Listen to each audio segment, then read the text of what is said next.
प्रधानमंत्री नरेंद्र मोदी ने दावा किया कि पहले टर्म में ही हमने 13.5 करोड़ लोगों को गरीबी से बाहर निकाला। जाहिर है इस पर विपक्ष सवाल पूछेगा और उसके बहुत सारे आरोप हैं, लेकिन हम आपसे पूछना चाहते हैं कि देश में कहा तो यह जाता है कि अब हमारे पास कोई पैरामीटर नहीं बचा जिससे हम यह बता सकें कि हमारे देश में कितने लोग गरीब हैं।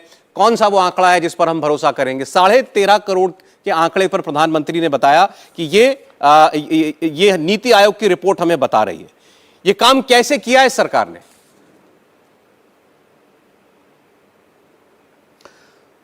देखिए, विपक्ष के साथ स्थिति यह है कि अगर भारत के विषय में कोई भी सकारात्मक बात हो तो उन्हें आपत्ति होने लगती है।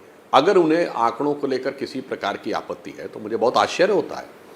इसी स्टेट बैंक को लेकर तो वो अभी 6 महीना पहले कुछ और बोल रहे थे जब अडानी का मामला था। अब उनको स्टेट बैंक के सर्वे पर भरोसा नहीं है। चलिए कोई बात नहीं, मैं यूएनडीपी के सर्वे की बात करता हूं, यूनाइटेड नेशंस डेवलपमेंट प्लान। उसने ये कहा कि भारत सरकार ने अब इतनी स्थिति हासिल कर ली है कि हमारे यहां जिसको आप पावर्टी यूएनडीपी के पैरामीटर्स पे, वो ये कह रहे ना कि भारत में कोई पैरामीटर नहीं बचा, उन्हें नहीं पता।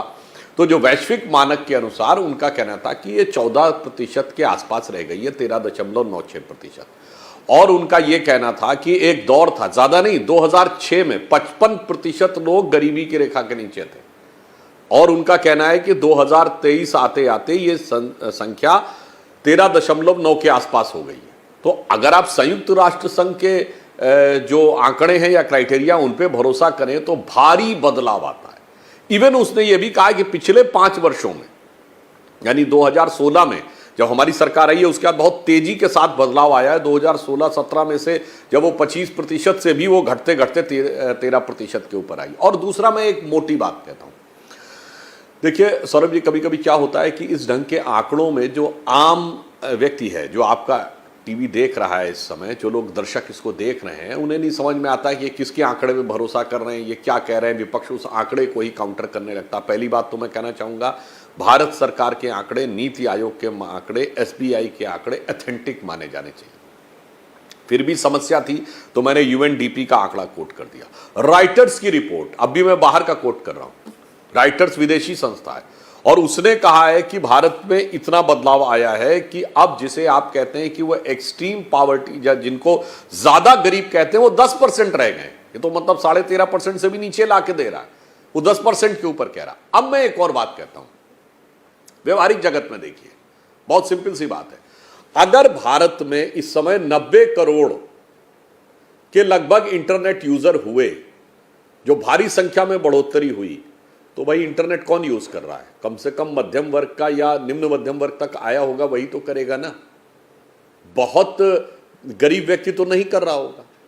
अब आप बताइए, यदि हमारे पास अभी का आंकड़ा आया है कि हमारे पास कितने स्मार्टफोन्स हो गए, 1 करोड़ 1 अरब के लगभग। अब अगर 1 अरब के लगभग हम फोन लोगों के पास रखने में सफल हुए, तो इसका मतलब 140 करोड़ की जनसंख्या में यदि 100 करोड़ लोगों के पास यह फोन है, तो इसका मतलब कि उनकी कुछ तो आय है, तभी तो उनके पास फोन है।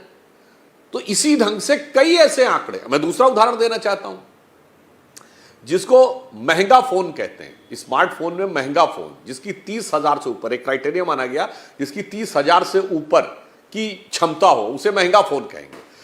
अब माना गया कि भारत में उस महंगे फोन का बाजार 10% हो गया, यानी 10 करोड़ लोगों की यह क्षमता है कि वो 30,000 रुपए से ऊपर का फोन खरीदें। ये क्षमता बढ़ी ना, तभी तो 10 करोड़ लोग उस स्थिति में आए। तो बहुत साफ दिखाई पड़ रहा है कि जो मोदी जी की सरकार आने के बाद, हमारी सरकार आने के बाद, जीवन की गुणवत्ता में, आय में और क्षमता में भारी वृद्धि। अब एक और उदाहरण देना चाहता हूं, जिसको लेकर कहीं कोई किंतु परंतु नहीं कर पाएंगे विपक्ष वाले।